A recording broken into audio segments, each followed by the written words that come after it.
À la sortie de la guerre, le Canada se lance dans une autre grande aventure technologique, le développement de centrales électriques commerciales mettant à profit l'énergie nucléaire.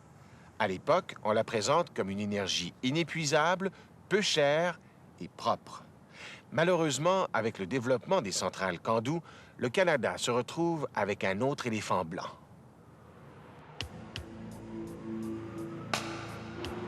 Tout avait pourtant bien commencé. À la fin de la Deuxième Guerre mondiale, le Canada est le seul pays au monde, à part les États-Unis, à posséder un réacteur nucléaire, fruit de notre collaboration au Manhattan Project. Dans l'enthousiasme, le Canada se donne en 1952 l'Agence Énergie atomique du Canada, qui met au point un réacteur civil, le Candu. On pense alors avoir trouvé une niche extraordinaire.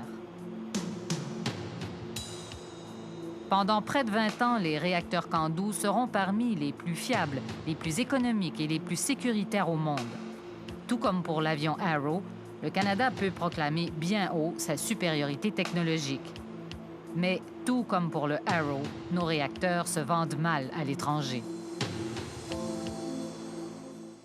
Le Canada, à mon humble avis, n'est pas dans la course lorsqu'il s'agit de compétitionner avec les Français et les Américains, non pas en termes de qualité de l'appareil vendu, mais en termes des conditions politico-économiques d'achat de ces appareils.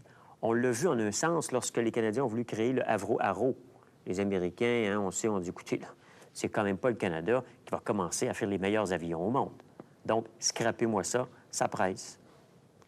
Avec le Candu, ils ne l'ont pas scrappé parce que je pense qu'en partie, ils ont eu le syndrome du Avro Arrow. Et le Canada a scrappé le Candu à la fin des années 50. Ça aurait été vraiment une abdication un peu trop évidente face aux États-Unis, alors que le nationalisme canadien était en croissance.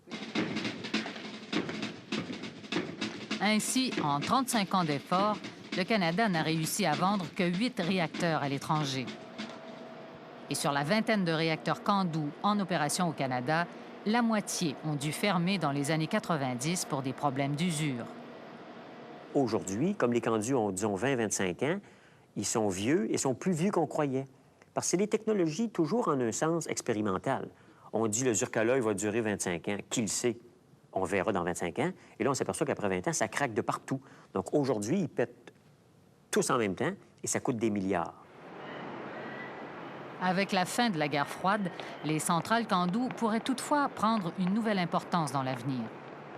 Ce réacteur pourrait, croit-on, brûler du plutonium. Or, Américains et Russes ont des milliers d'ogives nucléaires au plutonium dont ils souhaitent se débarrasser. Mais l'aventure nucléaire canadienne ne fait plus l'unanimité et ce projet suscite beaucoup de controverses.